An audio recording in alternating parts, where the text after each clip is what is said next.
The Wests Tigers podcast is brought to you by the Wests Tigers Podcast Forum. Join the conversation today at weststigerspodcast.com.au.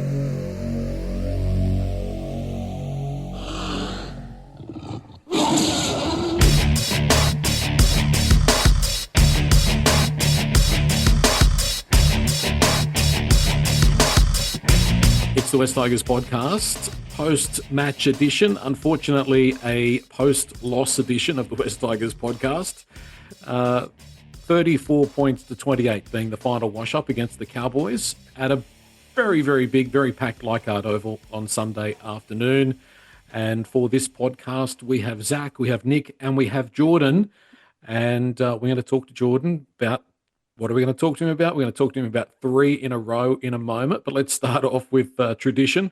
One word, Zach, for the performance, the afternoon. You were there at Leichhardt. What do you got? Yeah, for this segment, I'll keep it to one word because I am nearly minted and it'd be unfair to not. Percent is my word. Percentage. We are a matter of a percent or two away in so many areas. And sorry if I stole your thunder. You blokes mentioned it pre-show, but that's where I was headed. You know, we do so many things right in so many ways, and there is just a little bit of polish here, a little bit of improvement there, and they're infinitesimally small amounts, but it's adding up to losing big moments in certain games. So, yeah, I think the gap is far narrower than what it might seem. Just a percentage point or two. And that's a reflection about what we spoke about, I think, last week and the week before, which is that the roster is not a million miles away from where we need it to be. But, it's down to a couple of players. So, yeah, along those same lines, Zach, I like it. What have you got for us, Nick? Probably just deflating job. So I think probably like most of us, we had our heads up in the clouds a bit, towards the back end of that game after those 2 quick tries. And bloody Andrew Voss was talking about all the mathematical chances for West Tigers to make the finals. And before you know it, Latu knocks that ball on and then bang, bang, bang, Cowboys just put us out of our misery. So very sad way to end that game and likely end our season. Yeah, it definitely was a little dose of reality. And, we got out to that 12-point lead. Hey, Jordan, first time you and I have been on the pod together. What have you got for us in terms of one word, please? Well, I guess I can't go past cursed. Obviously, as Gary has constantly reminded me, and he reminded me yesterday at the game, that curse is still not broken, and it's forever hanging around my head, and I've got my own little cloud with rain just follow me about until we kind of break that curse, I guess. Yeah, 3 in a row. It doesn't seem that hard. Like for most other teams or for a lot of other teams, 3 in a row is kind of like just, they can do that in first gear. But for the West Tigers, it seems to be the impossible bridge to get across. Correct me if I'm wrong, but that's from 15 attempts now. That is exactly right. And that is one of my words, Zach, 15. So 15 times we've now been to 2 straight wins and haven't been able to get the third. I've also got 15 in terms of 15 minutes. It was 15 minutes of, the wheels fell off and rolled down the street. And we conceded 3 tries and everything went from a party to a funeral. And I've got 14 as well. So sort of numerical one words, 14 years now without finals. And I'll save my last one for a moment because Nick wants to say something. Hello, Nick. Sorry, Joel, but I don't really care about all of the ones before Jordan made his prophecy. I only blame Jordan. Yeah, for the last 2. Yeah. And the rest. I don't know why it's just Jordan's fault. Yeah. I'll cop it. I might as well. And my last one word is something that always has me worried, and that is Todd Payten. Because whenever we play a Todd Payten coach team, he seems to turn up with a game plan that troubles the West Tigers. Zach, I mean, you were out there, but I watched it at home. It was line speed, and quick play the balls. I mean, they were just so quick up off the ground. You could sort of see that they do it every time. The Cowboys, it was the Warriors before them when Payton coached there. He always seems to show up, and he's well and truly got the rub of the green on us. I think it's pretty plain to see that how do you beat the West Tigers? You show up with intensity. Yeah. both with and without the ball, and that plays into all the elements you're talking about. Um, the Cowboys were very, very good. I got to admit, being there live, watching the game back, they were good. They were as complete as what they've been for quite a long time. And then prior to last week, they were out of form. They definitely turned up, and I think we came out of the gates flat. I mean, 10-0 early is pretty obvious around that, but the Cowboys were up for it, and a lot of stuff didn't go our way. But yeah, look, in regards to Toddy Payton, I think that yeah, you get your sides up against us, and we're seeing elements of what this side's made of, and we had more adversity yesterday as well. But yeah, interesting. Nick, is there something in the Cowboys race to that 10-point lead? Is there something in that we fought back, whereas maybe if we're looking for differences between the old West Tigers and this West Tigers team, is that at 10-0, it might have ended up 18, 22, whereas we did wrestle our way back into the game and into the lead. That's definitely a trend I think we've improved on. So, yeah, like you said, that's definitely something, or the way that games have gone over the last few seasons. I think we've done it a few times recently. We've let the first try in pretty early the last couple of games, but we've shown a lot of resilience and strength to stay in the fight and claw, for a better word, claw our way back into the game. So, look, we're definitely heading in the right direction. We've definitely got a much stronger team across the park.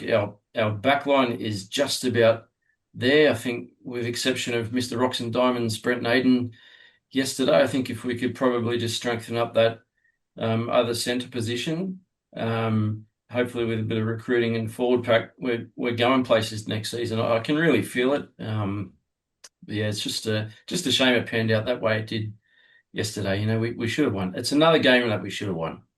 We don't get those fairy tales, Nick. No, not Ever. anymore. Not for 20 years. I tell you what, in terms of centers, and I know it's on the right, but Benji Marshall is going to have to do really well to avoid picking Hamasi before the end of the year. Toa's out; he's not coming back. That AC will be busted. And Naden, it's pretty costly performance, to be perfectly honest. And now that finals are out of the race, what do we have got? What have we got to lose? Yeah. I don't know that Canberra is the best time, but surely we start to have that conversation once again. Jordan, the right edge of the West Tigers, it has been the troublesome edge all year. In fact, it was the edge that we spoke about all over the offseason, what it's going to look like, how's it going to work. The left edge looks sensational in defence and attack, but that right edge remains a work in progress. And no doubt the loss of Toa, or the injury that Toa's had later in this part of the year, has been a big factor in our struggles at times. Definitely. Naden is very much, as Nick said, rocks and diamonds. And I agree with Zach about Macassini that I wouldn't be throwing him in against Canberra. I don't think that's the best thing to do. If anything, with the season being over, if you want to give the kid a taste so he goes into pre-season with a bit of skip in his step, I'd throw him in against the Titans. We can travel up there. We can hopefully finish the season on a high. He gets a shot. He gets a taste of it, comes into pre-season ready to just rip in. In saying that, teams haven't really gone around us as much this year. We have been in the fight in a lot of games, bar one of the Brisbane and the Melbourne games. But we are definitely looking dangerous with Taylor out wide. Like he hurt them yesterday. Yeah. We probably weren't as close in that game if it wasn't for him being on the field. So he's strong, he's powerful, he knows the right line to run. And even in defence, like there were a couple of times he jammed out and he did and sort of kind of looked twice about who was there about to hit him. Yeah. No, he's a superstar. We've got to keep him at all costs. What about the West Tigers and big event games, Zach? It was a big game at Leichhardt. It was sort of the celebration of, in a way, the celebration of the West Tigers, quote unquote, turning the corner of sort of this new age of the team finding some form. What did we won 3 out of our last 4 or something like that? Big expectations. Luai's big 150 games. The big announcement, of course, nobody knew that was coming, but that came on the day. And one other factor, which is escaping me in regards to that game yesterday, but anyway, sometimes we struggle with the big events, don't we? We turn up, and for some reason, because if we maybe didn't start the game flat, we might have ended up winning that game. I don't know what that is. If it's psychological, it must be. Has to be. And it's that concept is as woven into our DNA as Benji Marshall's flick pass in '05. Like Mm. dead set. I rattled off a list of them several weeks back when I was talking about something similar. You can go back to when Robbie Farah's mother passed away, the Yeah. Tommy Radonicus game. Um, you know, the game against Cronulla at Leichhardt once again to make it into the finals and break the drought that we had at that time. Countless examples. And for me, one of the biggest turning points for this club will be when we can win those emotional matches. And I felt that we didn't do it against Parramatta earlier in the year with the Galvin stuff in the background. I Yep. thought the Bulldogs game was the first instance for me personally, I'd seen us harness the emotion for the better. Mm. And it had to be this one too, though. And again, I go back to percentages. I think that we can. We've shown that we can overcome adversity in those situations, and in those types of games where we do come out flat, we're not the teams of old, like the Tommy Radonicus game, where we just get absolutely walked off the field. We should have won that game in the end, and so we are so close in that element too, in terms of getting on top of those big moment games. But that is going to be, I think, a giant step for this side going forward. Mm. The other big aspect, of course, it was the 20-year reunion and celebration of the 2005 grand final. It was right there on the tip of my tongue, but couldn't quite get there. But let's change tack on that. I want to look at all the one-word contributions from the West Tigers podcast forum, but I'm going to just throw something in. Is it time to sort of, because if you remember in 2006, Tim Sheens wouldn't have any pictures of the grand final winning side, the celebrations and that in the locker rooms. Is it time that we kind of move on from that? And it's a wonderful thing that happened to the club, Nick. It's something that, I probably thought I'd never going to see a Tigers team win a grand final. But in a way, is it kind of like a gilded chalice or a stone around our neck in a way? Like, do we need to kind of move ahead from it in a way? In a way, yes. I mean, it's obviously the one and only premiership the club's won since the merger. So, it's obviously something we're never going to forget. We always need to celebrate it. So I know that when you walk into Concord COE, the big photos up there on the wall, with the premiership team and everything. And it's something that we should never ever forget. Oh, we never will forget it. But you know what? When we ran out yesterday in that 2005 strip, I loved seeing that. It did bring back a lot of memories, but it also looked really sharp. Yeah. It was nice to see that shade of orange. Nice to see the patterns again, even with the new branding with Pepper Money on the front, look really good. Look, it's always nice to have that little link back to the past, and it's a year that we'll always hold very, very special to each and every one of our hearts. But from a point of looking back onto that game 20 years ago, maybe it is a time to just park it a little bit. Like, we're not going to celebrate 21 years next year and 22 the year after. So I think it's a time now that we move ahead, and maybe, who knows, maybe it's a monkey off our back. Maybe 21 years is the year that we start playing finals again. I can see that as a nod to '05 for one of the last times as we're going into what seems like a clearly new era. I can envision looking back on it, and this is just waxing lyrical, but I can envision looking back on the end of this season and then that game as the honorary 20 years and going, that was the moment that we saw the side come out of it into this new era that we're all hoping is beginning now with this core of the side finally being settled. Yeah. Future outlook looking rosy. So I hope that's the way that it goes, but I can see a world where that happens. Zach, would you have ever imagined if somebody said to you on grand final night 2005 that the West Tigers in the next 20 years is only going to make the finals 2 more times? Would you have comprehended that? No, I wouldn't have comprehended much on that night. I don't remember much from that night after the game, obviously, but yeah, it goes without saying that clearly, the history of this club, all the way up to, including and past '05, has been really, really, really underperforming, to put it lightly, and unbelievably so. We all know where we sit, and I think that's where we can find.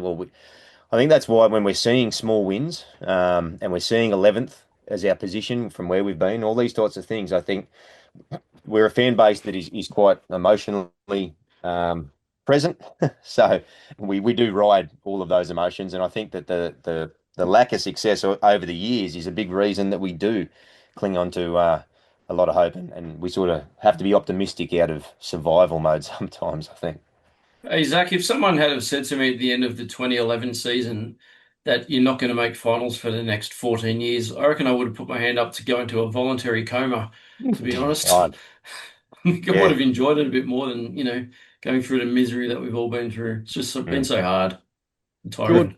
Jordan, the longer it goes on, I've spoken about this before on the pod, like the worry that you become more anxious about it the longer it goes without making the finals. Like if we don't do it next year, it's 15 years. Like that's a huge weight around our neck that we've got to sort of break. But next year's got to be the year, surely. Like this is the opportunity, right? Because we're so close. We are, and I know the hard part is with all Tigers fans is we all have PTSD when it comes to this. I blame the fact that the 2012 year we were actually premiership favourites, and we haven't made finals since. But it's got to turn at some point. Like for me, especially, I think it was the second wooden spoon. It was genuinely the first time that I actually considered myself not renewing my membership. I was so disinterested with the club, with what was going on, with rugby league in general, and I genuinely left that season, that last game of that season, just going, you know what? I'm going to give myself a break for my own mentality. And as I expected, and as my wife even knew, that didn't happen. Yeah. Sucker for punishment. I came back again, but it was also for me because we've all been through that pain. We've all been through the disappointment and missing out on the finals. But I also want to be at that point where when we do, I can stand there along with so many other loyal fans and go, you know what? We stuck it out. Yeah. We were there. I'm sure there'll be tears from many fans when we finally know that we've made it.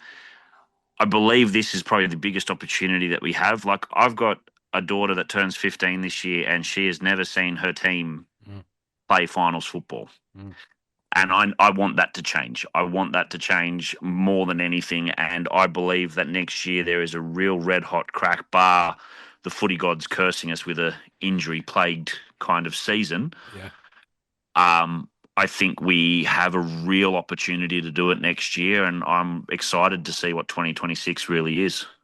I tapped the underneath of the desk when you spoke about the footy gods and injuries and that sort of thing, because, we've seen that in the past where it seems like bad luck is on our side. Let's have a look at the one-word submissions from the West Tigers podcast forum. Peter A. went with highs and lows, and boy, isn't that right? That was a game of highs and lows. Jedi Tigers word was deflating. Tigersman word was deflating, and also so close and yet so far. Tiger Stew, positive, saying remain positive, the trend of growth and improvement was still there. Tiger 5150 also went with positive. For about 60 minutes, we played the best football we've played in 10 to 15 years. Teddy S's word was, he didn't actually give us a word. He said it starts with F and ends with D. So I'm presuming that might be food, maybe, or, I'm not sure.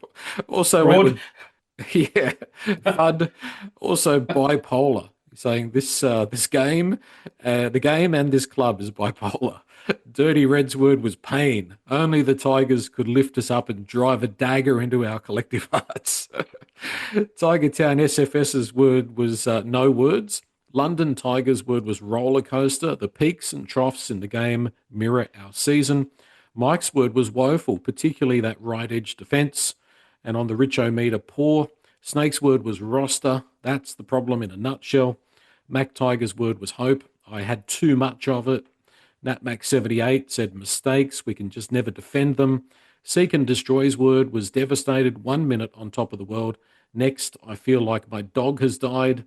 And LFC Tiger's word was signs of growth and hope, but not quite there yet.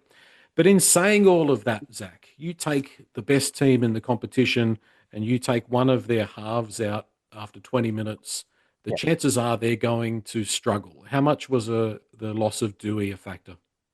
It was entirely a factor. The game goes a completely different way if Doueihi doesn't get knocked out. It doesn't mean to say we win. Cowboys may have won by more, but it's kind of hard to argue that one of the form players at the comp, our main steering wheel Mm. in the new format that we've just created and started to see success of in the last couple of weeks, gets pulled out of the game early. And uh, I haven't heard an update yet, actually, on AD. So fingers crossed that. It was confirmed this afternoon he's got several Okay. facial fractures and he's going in for surgery once swelling's down. Well, it goes without saying that Godspeed, and hopefully comes out of that okay. I'm sure he will. Uh, to Latu's credit, I thought he actually played, a moment or two, but I thought Latu stepped in, Mm. played bigger minutes than what he has been in recent times, and I thought he looked quite good at halfback. Better than the Latu from, again, a month or two back that we thought was, maybe struggling with the length of the season or playing his role. So credit there, but yeah, look, to be honest, as far as I'm concerned, an injury like that to a major playmaker, particularly a half, Mm. so early in a match like that, it's a multiverse situation. The game can go in an entirely different route, and so much of our attack, especially recently, has come off the back or through or via Doueihi, and Mm. who knows what could have happened. It's a massive shame, isn't it? Because AD, as we know, has been playing really, really good footy for at least the last month. But Mm, I mean, we're in a pretty good situation to have someone like Latu on the bench. He's only young, but yesterday's the first I've actually really seen of his kicking game.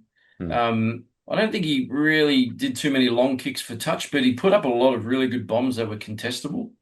And that's probably the first I've actually seen him get boot the ball, for a decent part of the game too. So I love the way he plays. He's so quick and aggressive with the way that he runs, and I know that's what he was trying to do when he dropped that ball, which Mm. unfortunately led to the first of the last three tries. But yeah, he's got a big future there too. Yeah, just real shame for AD. I really do hope that he rests up and recovers well. He's got the whole off season to get right. So yeah, Yeah. all the best, Adam. Well, I mean, in my opinion, Latu Fainu looked better because he wasn't just distributing. I think he looks his weakest when he's just distributing. He's a running player. He needs to run, and he ran a few times yesterday. Unfortunately, as you say, Nick, one costly error for sure, but that's what I want to see from him. I want to ask Jordan his opinion on the halves for next year. Are you somebody who believes that Latu could be a starting halfback? Do you think someone like Madden will come in? Do you think Dewey's got the position to lose? How do you think that'll play out? I was actually just thinking that when Zach was mentioning about Dewey and the structure and how we've been playing the last month or so with him at halfback, I really don't know if he actually goes into round one of 2026 as our halfback. He has played very well. I know I've been a Dewey critic in the past. He has stepped up. He has played very, very well. I was disappointed when he got knocked out yesterday, and I hope he recovers well. But the one difference that I like with Latu in comparison to Dewey is how direct and how much Latu actually straightens up our attack. There are times that we're too lateral, we go too sideways. Luai, if he doesn't see an option, does his skip and a hop and, tries to run into the tackle. The one thing that I like about Latu is he is very much the half that will take on that line and wear the shot to straighten them up and, bring in defenders. It'll be really intriguing to see over the preseason exactly where they fit. I genuinely believe it's going to be a Latu Luai halves combination next year. We're probably Dewey at 13, give him a chance to bulk up a little bit and work on his. Although his defense has been actually really, really Yeah. good. I've actually been a real fan of his defense. But yeah, give Dewey a chance to bulk up and learn that role a bit more as a ball playing 13. And I think we can actually be really, really dangerous with a spine of, Dewey at 13, Latu and that in the halves with Appy and Buller out the back. Mm. Yeah, it's going to be interesting to see what happens next year in regards to all that. We spoke about the Cowboys' strategy. We've spoken about losing Dewey. But I thought, Zach, that our bench was really poor. I thought we didn't have a lot of impact off the bench. Royce Hunt seemed to get injured. Charlie Murray didn't bring a lot. He tries hard. Same with Suka. But at the moment, they're not bringing much oomph off the bench. And I think that's where we suffered. No, I think it's pretty slim pickings at the moment. We commented as such last week, and I think if we weren't coming off a relatively good form guide, I dare say that Benji may have been inclined to play around with it a little bit. But off the back of the Bulldogs and then the Manly wins, it's a little hard to change this side. Um, Being there live at the game, I barely noticed anyone bar Royce for a couple of runs. Watching it back, I, I'm lo I'm loath to compliment Charlie Murray, but only in that I don't particularly see him as the standard that we are after. But I thought he was sharp for what I've probably as sharp as I've seen him as a compliment, and he definitely works hard and he hustles hard. Suka, again, I think that he's a bit of a placeholder, although I like Tony's work.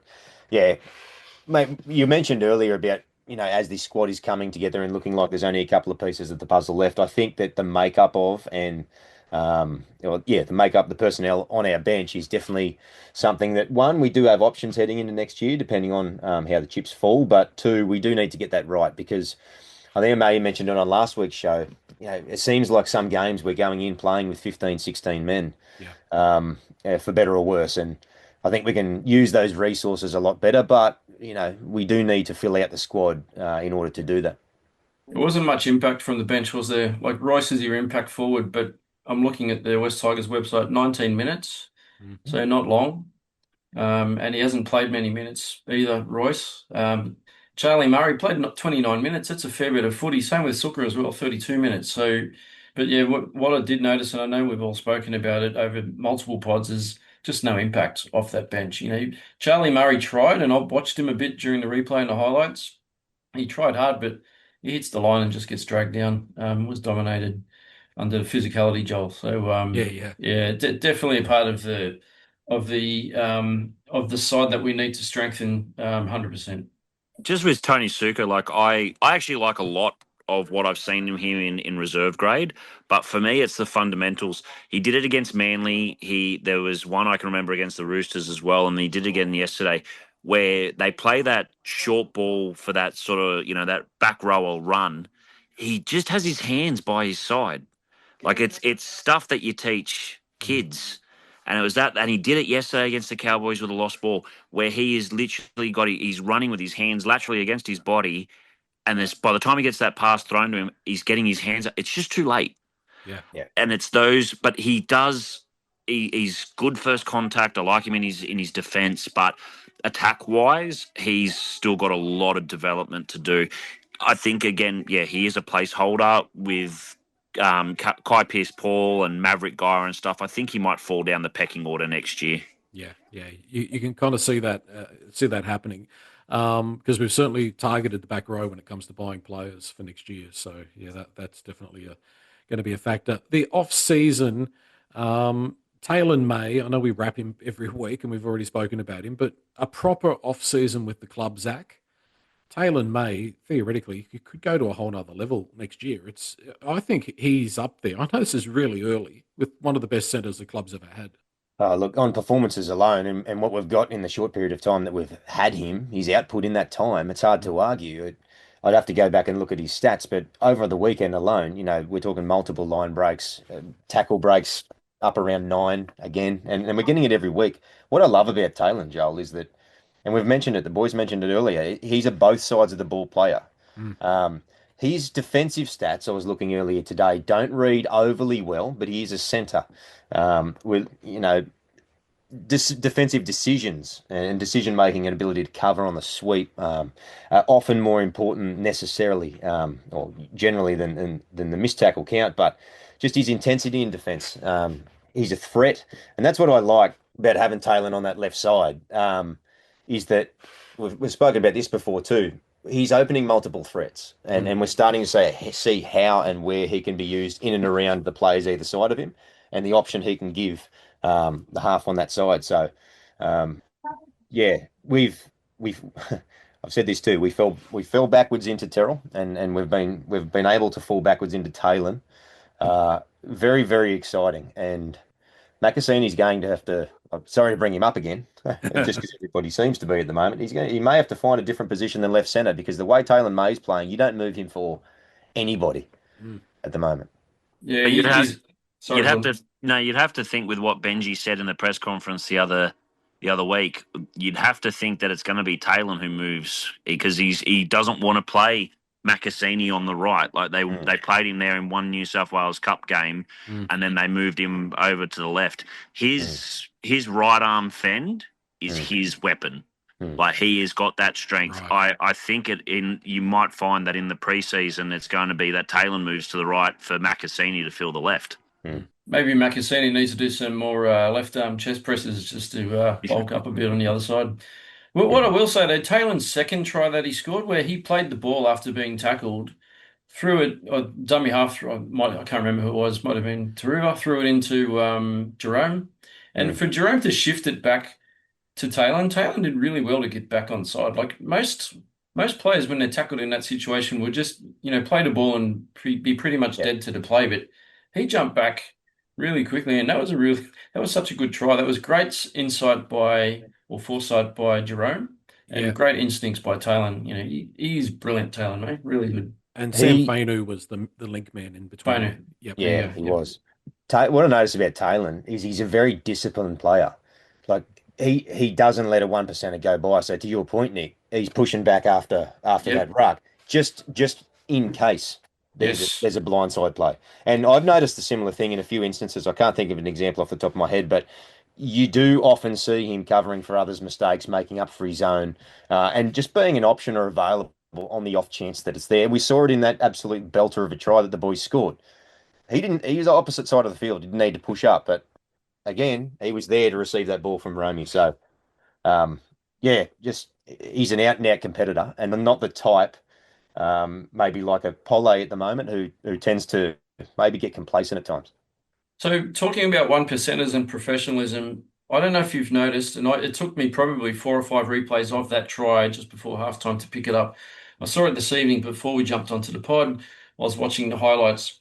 You watch that try. So the last tackle before the Cowboys spill the ball, Brent Naden makes the tackle. It was a really good tackle in cover defense. Cowboys spill it. Samuel picks it up. They make a bust. You watch that play. It shifts left to Taylor May. Brent Naden in the background just kind of sits back and watches it all unfold. At one point, he's 40 or 50 meters behind the play. Now, when it shifts left from that Taylor May flick and goes back into Taruva, Bull is pushing up the middle. So he's that instinctive player. Naden is nowhere to be seen. You only see Naden after Buller scores. About 4 or 5 players jump on top, and he's the last one to come and join the celebrations. But those little things, like that's attention to detail. Yeah. You don't see plays like that at Melbourne Storm, because Craig Bellamy would be right up Brent Naden for something like that. Like, to me, when I didn't pick it up during the game, but I saw it in the highlights, and that just made me a little bit peed off, to be honest. And Nick, I reckon that is exactly the secret sauce that we're missing. I think we still have too many players that do that stuff, and it's the Alex Seafass of the world at times, although he's a big effort player. But the Poles that we mentioned, the Brent Nadens, the players that just switch off in moments, and either these players are on the way out, as it seems as though Naden might be. Or we need to coach that out of them as best we can, because I think, it's on the money. I think that's where we are losing these little pinpoint moments in games. Teams, I don't care Scott Drinkwater or not, you don't score 3 tries in 5 minutes if everybody is on with their job at that point in the game. And lo and behold, who missed the tackle on Scotty was Brent. So one way or another, I think this team will see exponential improvements in on-field performance if we can either identify those that still have that in their game and coach it out of them, or work to shuffle them out the back door. That possibly might be a reason that we've seen a couple of exits in recent times, and I at least hope that that's something that they have their radar on. Jordan, I think what the boys are describing is Naden is a rocks or diamonds player, and one second you get a diamond, and the next second you get a rock. Like, is Naden someone that you'd keep? Like, and we're saying all this, but he keeps getting the shot. He keeps getting called up. I mean, Benji's obviously a fan, but I just don't trust him. On a New South Wales contract, he does have value. He is very rocks and diamonds. Like, Nick's got a good point about pushing up on the play on that try, but then he's also, pushing up and contesting that try that he scores. He competes and scores that try, and he looked like the only person likely to score in that situation. he's got those moments that he can be absolutely brilliant, and then he's got those moments where he can just have that brain snap. Like, I didn't forgive him for last year for that tackle on the ground that he got Yep. sinned in for. Yep. That was just irresponsible and reckless. But yeah, as a depth player, he has some value. But as far as I'm concerned, especially with his age, I didn't realize he was that close to 30. I think there is much better options out there than keeping him on a top 30 deal. If you get him on New South Wales contract, sure, but not a top 30 deal. I completely agree, Jordan. That try that he did score that you mentioned, that was brilliant. And his ability to snatch that ball away from, I can't remember who it was, the Cowboys player, it might have been Drinkwater. Yeah. And maintain control and score that try that was great. That was Brent Naden all over. But you can't pick and choose when you want to make those plays. Like, you've got to do it all the time. When you're playing NRL, you've got to be on for 80 minutes. 100%. You can't decide to sit out of a play when half the team's making a break. You've got to be up there, in case you're required. So yeah, that's rocks and diamonds, isn't it? And you know what? You think across the league, the better teams at the moment, they have so few of those players. I look to Melbourne and Nelson, for example. Yeah. Nelson is the quintessential rocks and diamonds player, and in the last few seasons, he's been more out of Melbourne than he's been in for Melbourne, and a lot of that is around those types of he's that type of player, and I know there's fitness related things as well, but you're not seeing him front and center of Melbourne's pack every single week as that type of player, and I think you could look at the sides that are successful at the moment, and you don't tend to have too many of them, so. No, that's right, exactly.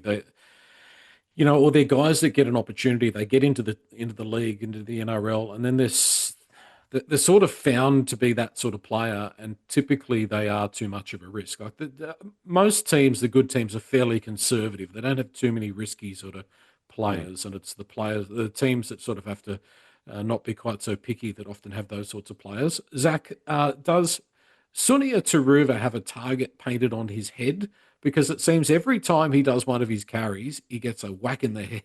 Yeah, I think it's his running style. And fortunately for Tito, I don't think there's ever much damage because he's relatively good at taking those bumps, but he actually gathers quite a few penalties out of it. And provided that he is looking after himself in that regard, they all often look relatively soft, but he's quite theatrical in how he does it without actually playing it up a little bit. So I'm not going to go so far as to say it's gamesmanship. I think it is his running style a bit as well, but I got to be honest, every second carry, it looks like he might earn us a head high penalty in the way he enters contact.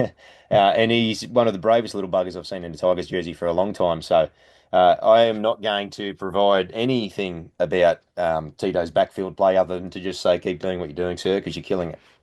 Yeah. Look, and you've got to give Skelton a rap as well. I thought as the years gone on, he's got safer and he's got better as it's gone on, especially some of those carries out of yardage, which is what we bought him for, and it does bring up some questions about what the backs look like when you've got Stafford Toa available and Makasini and that type of thing. So we'll cross that bridge next year. What did we think of Buller's game, Nick? Very, very dangerous at times. I still want him to see him get a little bit more involved. Well, when he's involved, we look even more dangerous, don't we? Yeah. He's a great finisher. He's got great ball skills. He knows how to follow a play, and when there's an opportunity, he's there. So he's doing what Naden doesn't, I suppose. But look, I thought Dream was better yesterday than he was the previous week. He's a quality player. So look, there's only 2 games left of the season. As long as we keep seeing the best of Dream the next couple of weeks, then I'll be happy. But yeah, he's quality. He's a player that you're going to base your attack around. So yeah. I love him. He's getting better too. He's gone to another level this year. Jordan, do you think there's a way of injecting him a little bit more effectively in our red zone attack?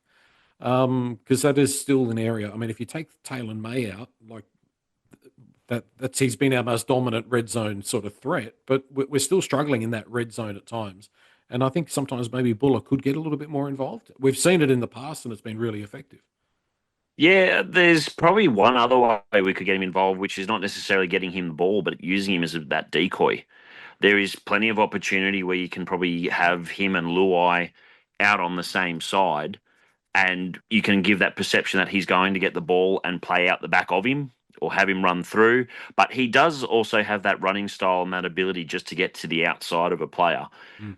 Putting him in between a second row and a centre is probably where it's most dangerous. So we need to focus on that sort of kind of edge quarter area and attacking the outside the second row, and then you'll find that he'll get the ball to the centre and you'll create an overlap quite quickly. Because most of our overlaps this year, when we have created them, he's been involved. And it's just his speed, even though I swear when he look, even in broken play and open space, he still looks like he's only in half gear. Have you seen a more balanced runner? When he made that break and he threw it inside for Romy's first try for West Tigers, which was amazing. Again, when you watch the replay of that from front on, you had Taylor to his left, Jerome to his right. Taylor's quick as well, but Taylor's bouncing up and down. His dreadlocks are bouncing, equally. Jerome was just floating. His head was just so stable. He's the most graceful runner. I don't know if we've seen him in full flight, but he's an athlete. I love him. Yeah, I saw that try he scored before he played in NRL. He played with that try he scored for the Magpies, and you could see the class and the talent there. And he's consistently got better as a player, which comes back to a significant member of the spine moving forward. Canberra this week, Zach. What attitude do you think the team will come with? There's nothing to play with. They're playing against a team that's on fire. How do you think that plays out? I know how it historically plays out, Mm. and we seem to be coming up to yet another have we turned a corner moment, and Yeah.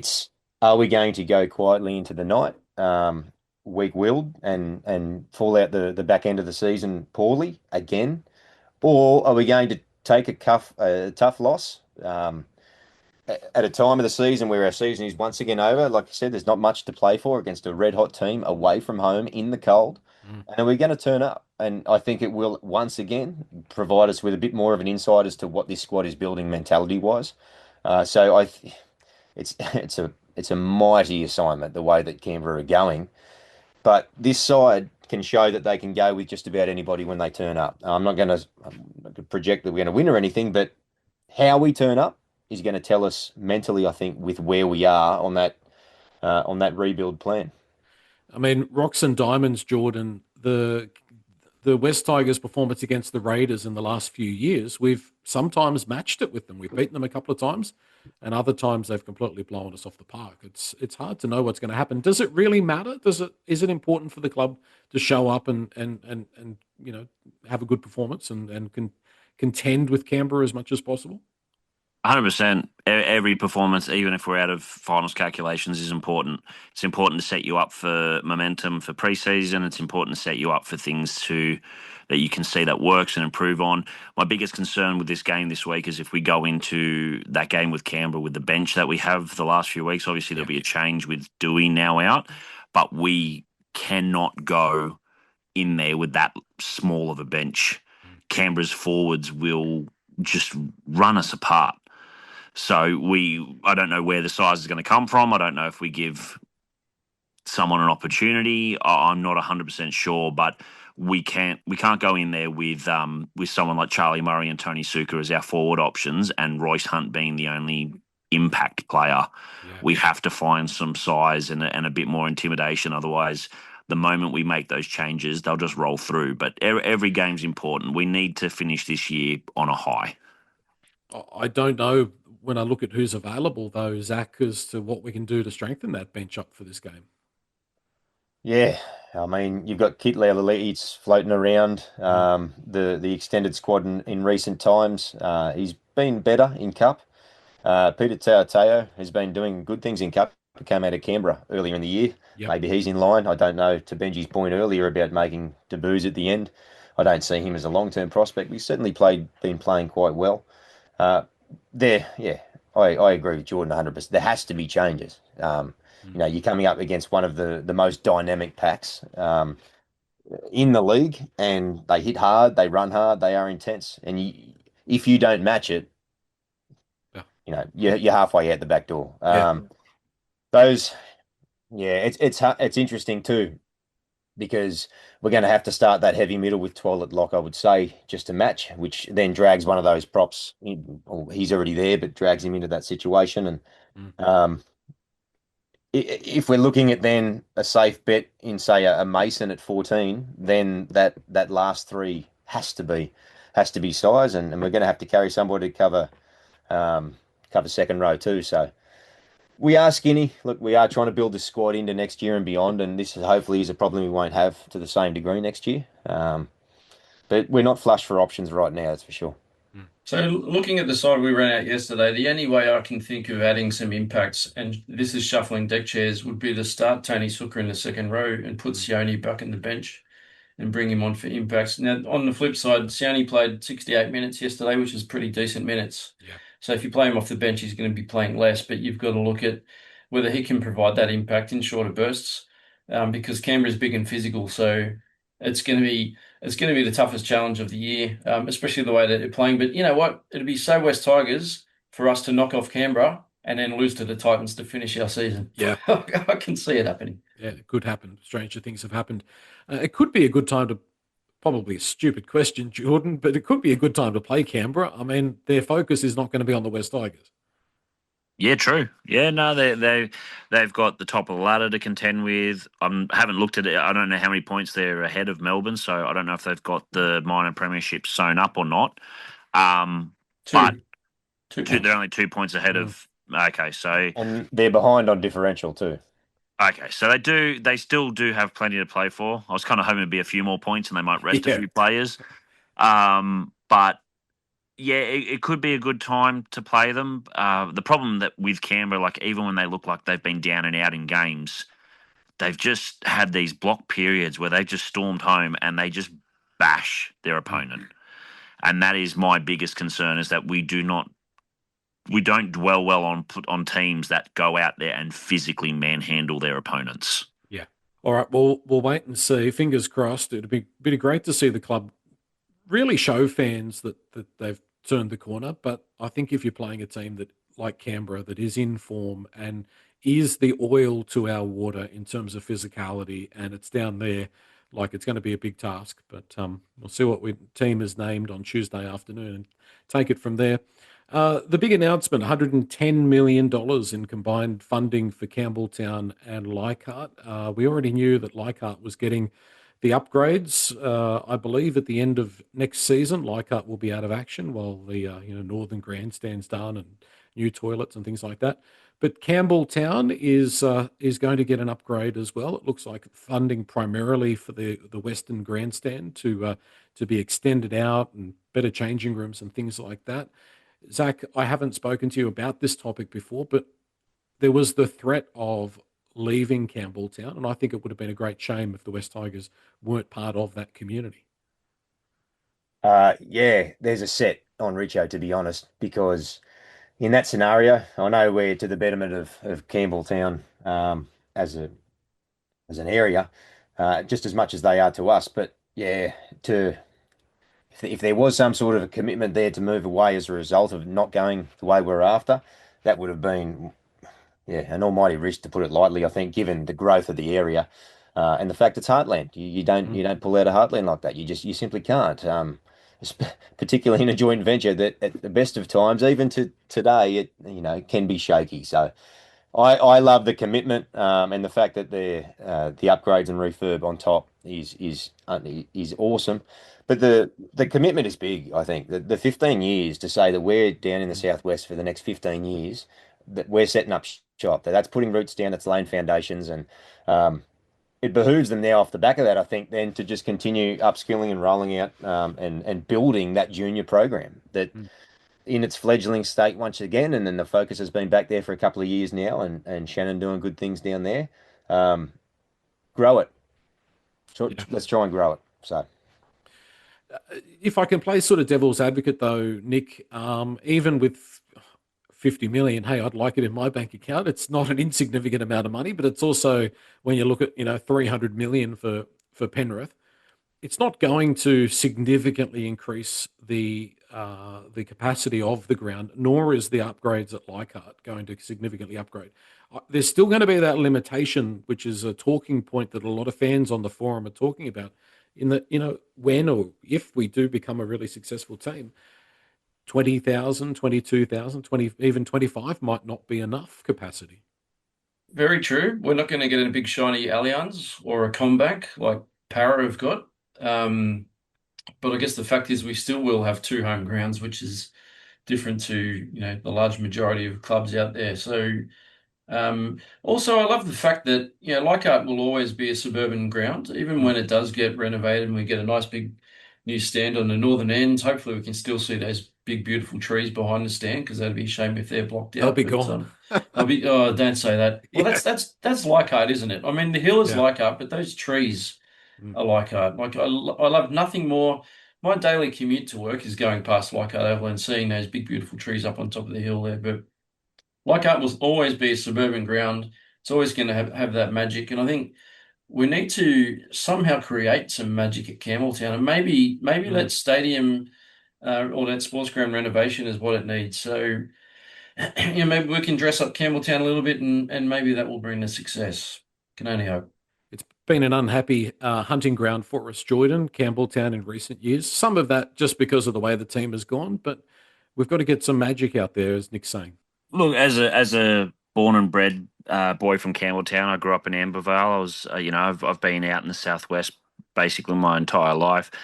The one factor that you got to take into consideration as well, there is also $43 million for a centre of excellence Yeah. that is attached to Campbelltown as well. Now so that will include the grandstand closest to the athletics field. Mm. So that 50 million isn't part of that. That's completely separate.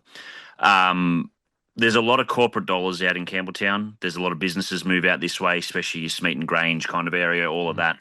So there's a lot of corporate opportunity, and that's the biggest thing. Richo was playing poker with four aces in his hand. He knows how important the Southwest is. He knows how important the Campbelltown area is. I would have loved a boutique stadium. It's the perfect place. There's plenty of space for ample parking. Leagues Club next door, train station right there. It's just unfortunate that due to government strongholds and whatnot, there's not a lot of tactical sense to throw money in the area, which is unfortunate. But with the money and everything going into the area, the club has definitely made its presence felt from a grassroots point as a coach in rugby league out in this area. They made club ambassadors for each of the junior clubs out here, which was great, having the players turn up on training nights and everything else. It's a buzz for all the kids. It was really getting disheartening and disappointing seeing how many kids in the area do not support the West Tigers. South Sydney were making a very big play in the area, which thankfully we seem to have subdued for the moment. Yeah. But the commitment of 7 to 8 games in the future after the development done, I couldn't applaud it more.